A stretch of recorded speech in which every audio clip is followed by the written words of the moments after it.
तो गाइस मैं हूं अंकित और आप देख रहे हैं रेसलिंग फैंस नेटवर्क। शुरू करेंगे भाई हम लोग वीडियो को सबसे पहले नाइट ऑफ चैंपियंस से। तो आपको मालूम ही है कि नाइट ऑफ चैंपियंस फिलहाल बहुत ज़्यादा खतरे के अंदर है। एक्सपेक्टेड था कि 27 जून को होने वाला, अभी भी 27 जून को टाइम है, लेकिन मिडल ईस्ट में आपको मालूम है कि सिचुएशन थोड़ी अच्छी नहीं है। तो डब्ल्यूडब्ल्यू वाले इस चीज़ को लेकर काफ़ी कंसर्न है। मीटिंग्स हो रही है, नई अपडेट निकल के सामने आई है ब्रैंडन थर्स्टन की तरफ से। कहा जा रहा है कि WW night of champions in Saudi Arabia has been pencilled internally for June 27, but the date is now in question due to the military conflict in the region involving Iran. WWE and Saudi Arabia's General Entertainment Authority did not respond to questions from us about whether they are considering rescheduling or cancelling the event due to the ongoing war in the Middle East. तो Brandon Thurston की update में बताया गया कि WWE night of champions internally listed था, plan था 27 जून के लिए, लेकिन अब वो डेट क्वेश्चन में है बिकॉज नो वन नोज कि क्या होने वाला है मिडल ईस्ट में। आपको मालूम है कि वॉर फिलहाल चल रही है। WWE एंड सऊदी अरेबिया के जनरल एंटरटेनमेंट अथॉरिटी से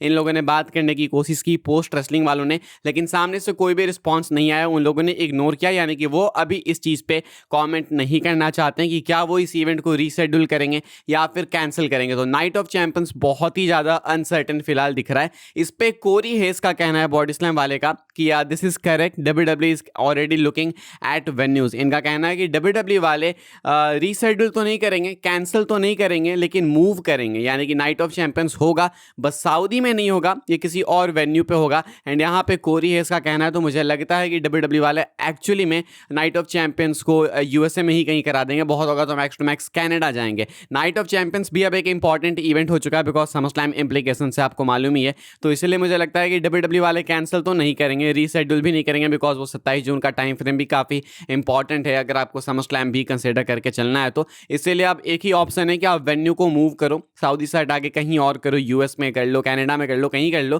तो ऐसे में डब्ल्यूडब्ल्यू वाले मोस्ट लाइकली यही करने वाले हैं। बहुत जल्दी आप ऑफिशियल अनाउंसमेंट का वेट कर सकते हो। हालांकि डब्ल्यूडब्ल्यू ने कभी ऐसा अनाउंस किया नहीं था कि हम लोग सऊदी से कराएंगे नाइट ऑफ चैंपियंस, लेकिन अब तो हर साल की चीज़ हो चुकी है, तो सबको मालूम ही है एंड इंटरनली लिस्टेड भी था। तो बस ये सीधा अनाउंसमेंट करेंगे तो कहीं और की अनाउंसमेंट कर देंगे, इनको कहीं भी सऊदी को मेंशन करने की नीड है नहीं। फ्राइडे नाइट स्मैकडाउन की बात करेंगे। जो पिछला स्मैकडाउन का एपिसोड था वो एक्चुअली में अच्छा था, मतलब कंप्लीटली ओवरऑल एपिसोड तो नहीं, आखिरी के 10-15 मिनट्स बहुत ही कमाल के थे। रैंडी ऑर्टन कोडी वाला सेगमेंट मुझे बहुत पसंद आया एंड सबको पसंद आया। इस वाले एपिसोड की व्यूअरशिप आई है एंड बहुत कमाल की व्यूअरशिप आई है, बहुत ज़्यादा व्यूअरशिप इंक्रीज हुई है। डब्ल्यूडब्ल्यू स्मैकडाउन की व्यूअरशिप आई है 1.419 मिलियन, जो कि बहुत मैसिव इंक्रीज है। अगर पिछले हफ्ते से कंपेयर करें तो 229 के एक्स्ट्रा व्यूअर्स इस हफ्ते ऐड हुए।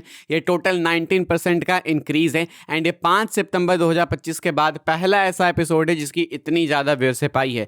रीजन सिंपल है, Randy Orton and Cody Rhodes, इसके अलावा कोई भी रीजन नहीं है। स्मैकडाउन में ऐसा कुछ था ही नहीं जिसको देखा जाए एंड एक बोरिंग एपिसोड था, लेकिन आखिरी के 10-15 मिनट्स ने भाई स्मैकडाउन को सेव कर लिया एंड इसके लिए क्रेडिट्स मिलने चाहिए Cody Rhodes and Randy Orton दोनों को ही। मैकेंटायर की भी हल्की बहुत इन्वॉल्वमेंट थी, लेकिन उसका कोई इफेक्ट गया नहीं होगा व्यूअरशिप पे एंड रैंडी ऑर्टन का हील टर्न हो गया। हालांकि ऐसा नहीं है कि लोगों को पता था कि ऑर्टन हील बनेंगे ये वो, मुझे लगता है लोग बस देखना ही चाहते थे कि ऑर्टन एंड कोडी के बीच में सेगमेंट क्या होगा, इसलिए व्यूअरशिप इतनी ऐड हो गई। अब अगले हफ्ते व्यूअरशिप मुझे लगता है कि कुछ ऐसे सिमिलर ही रहेगी बिकॉज ऑर्टन का हील टर्न हो गया, तो अब ऑर्टन क्या बोलेंगे उसके लिए शायद व्यूअरशिप सेम रहेगी, हल्की फुल्की डाउन हो जाएगी चलेगा, लेकिन मोस्ट लाइकली इसके अराउंड ही रहने वाली है व्यूअरशिप। तो एक अच्छा साइन है भाई डब्ल्यूडब्ल्यू के लिए एंड रेसलमेनिया के टाइम कम से कम इतनी तो आनी चाहिए। चलो 1.5 नहीं, 1.4 is a good number, decent number तुम अगर आज के हिसाब से देखो तो एक अच्छे व्यूअरशिप है ये कोडी रोड्स रैंडी ऑर्टन के सेगमेंट के कारण है एंड स्मैकडाउन ने भी बहुत ही अच्छे साइंस दिखाए हैं मंडे नाइट रॉ की तरह व्यूअरशिप के मामले में।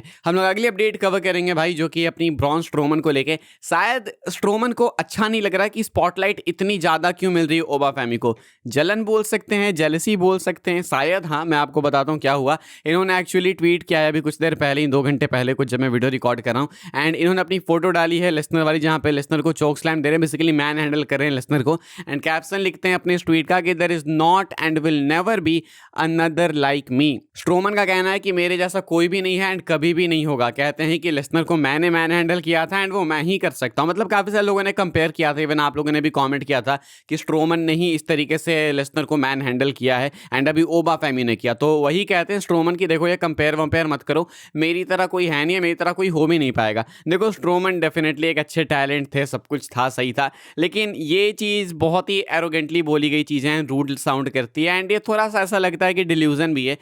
स्ट्रोमन डेफिनेटली एक अच्छे टैलेंट थे, उन्होंने लेसनर के साथ अच्छी फ्यूड भी दी, मैचेस जो भी तुम बोल लो भाई वो मॉन्स्टर्स वाले, सब कुछ सही है अपनी जगह पे, लेकिन ओबा फैमी इज़ अ ग्रेट टैलेंट यार। मतलब ओबा फैमी को अभी तो स्पॉटलाइट मिलनी चालू हुई है, स्ट्रोमन का टाइम निकल गया, उन्होंने अपने टाइम पे बहुत फेम लिया, बहुत ही पॉपुलैरिटी मिली, उनको सपोर्ट मिला, सब कुछ मिला, लेकिन अब उनका टाइम जा चुका है। तो अब जिसका टाइम है उसको सपोर्ट मिल रहा है तो उस पर शॉर्ट्स लगे कोई फ़ायदा है नहीं।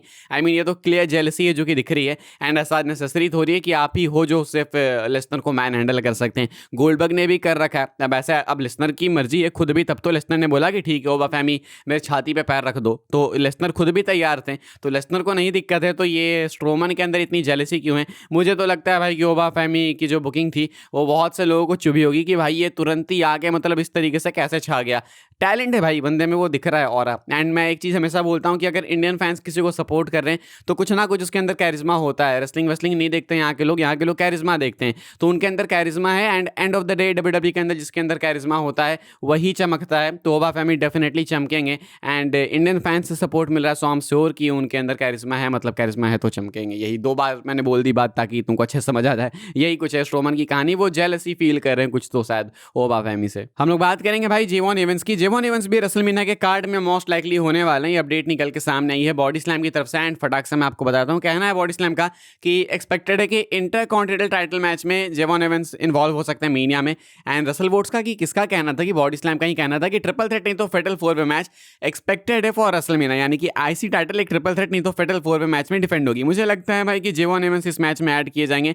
एंड मल्टीपर्सन मैच जेवॉन एवंस के लिए परफेक्ट होता है भाई, वो मस्त अपने एथलेटिज्म को दिखा सकते हैं, बहुत सारे क्रिएटिव स्पॉट्स बन जाते हैं, तो इसीलिए एक्सपेक्टेड है कि फिलहाल जेवॉन एवंस रेसलमेनिया में एक स्पॉट को अर्न करेंगे। एंड वो most likely WWE IC title match में होंगे, जो कि पेंटा अपनी टाइटल डिफेंड कर रहे होंगे।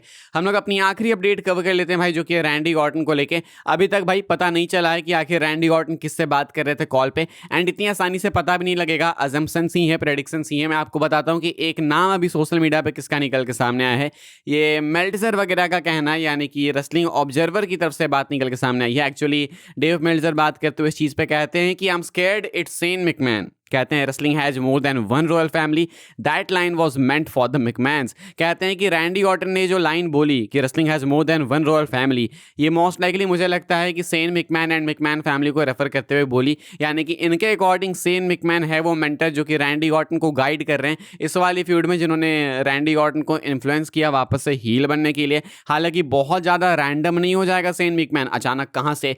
फाइनल बॉस काफ़ी सारे लोगों को लगता है कि रॉक हो सकते हैं, मैं चाहता नहीं हूँ कि रॉक हो, बिल्कुल भी नहीं चाहता मैं। कुछ लोग का कहना है कि खुद रैंडी ऑर्टन के डैड बॉब ऑर्टन हो सकते हैं, लेकिन बॉब ऑर्टन कैसे हो सकते हैं भाई, वो तो मतलब कोई सेंस नहीं बनेगा उनका भी अचानक से, वो कहाँ इन्वॉल्व हो जाएंगे।